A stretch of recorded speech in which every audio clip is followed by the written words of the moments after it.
ठीक है, यस करके हम लोग F11 करेंगे।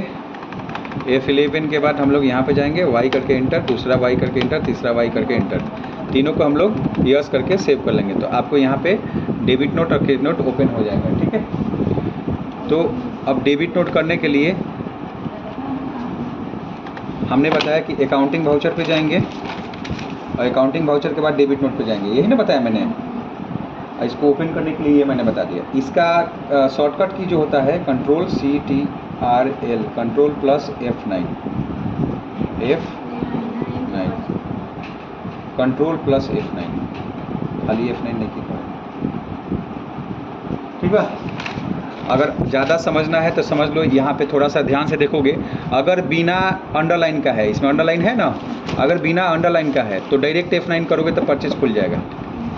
ठीक है, अगर एक अंडरलाइन नीचे है, जैसे यहाँ पे दिख रहा होगा एक अंडरलाइन है, तो ऑल्ट बटन के साथ करोगे तो खुल जाएगा।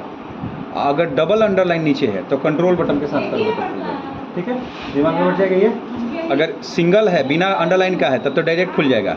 अगर एक अंडरलाइन है, जैसे यहाँ पे एक दिख रहा है, चाहे यहाँ दिख रहा है, चाहे यहाँ दिख रहा है एक, तो इसका मतलब है कि ऑल्ट बटन के साथ। और अगर डबल अंडरलाइन दिख रहा है तो आपको कंट्रोल बटन के साथ। तो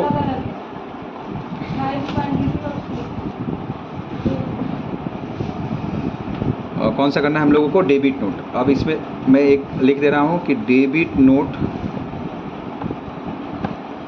पर जाने से पहले परचेज पर जाना पड़ेगा। ठीक है, PURCHASE, परचेज पर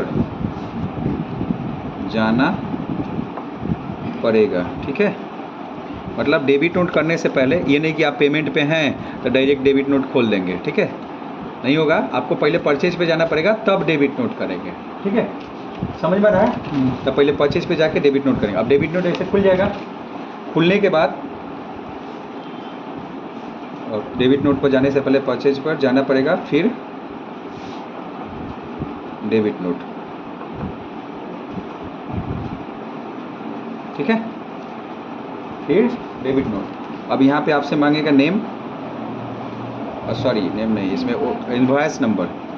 तो इसमें मांगता है आपसे original invoice number, original INVOICE invoice number.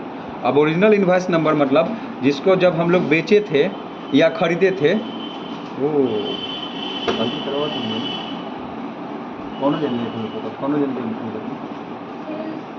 Sales के लिए क्रेडिट नोट पे जाना पड़ेगा। हम लोग डेबिट नोट कब से कर रहे हैं?